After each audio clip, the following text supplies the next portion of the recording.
Okay, so for this lab, I'm going to talk about a new instead of movie.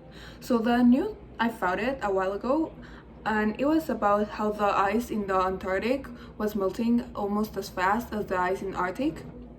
Well, we all know that heat is the one that makes ice melt, of course, and that heat it's mostly because of sunlight. Um, the Earth is protected by the ozone because we know that the sun can produce different wavelengths and some of them can be damaging, so the ozone works almost as a filter that allows the undamaging wavelengths to enter while the damaging ones are kept away. So let's first define what's ozone made of.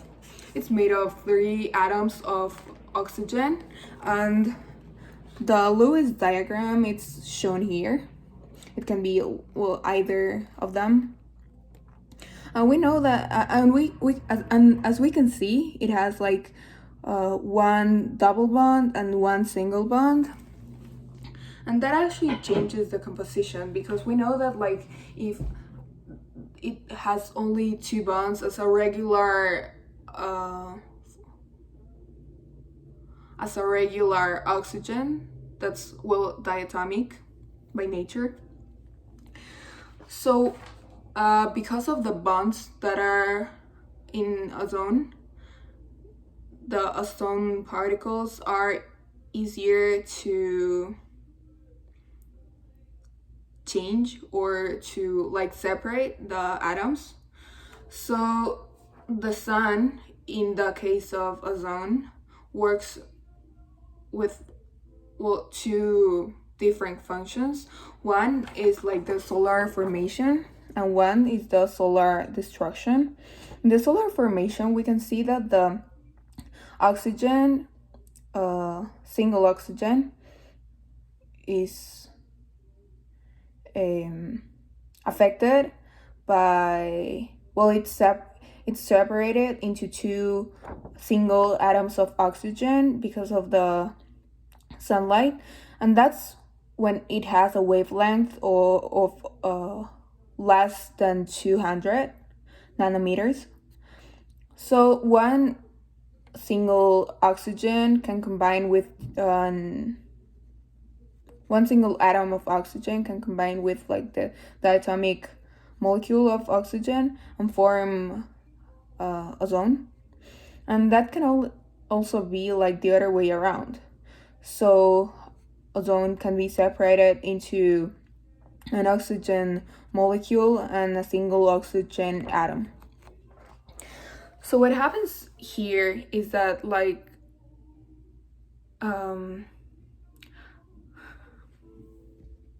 some atoms as chlorine can be harmful because they work as a catalyst.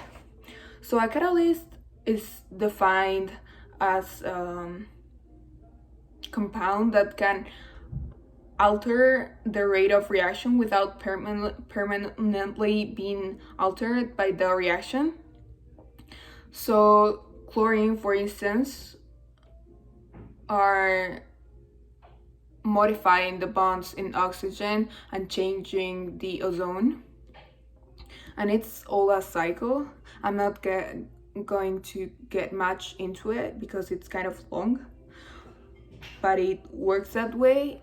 And of course, as more atoms of oxygen are being occupied, the ozone it doesn't have specifically a hole, but the concentration of molecules of ozone are they become less. So here is a map of how is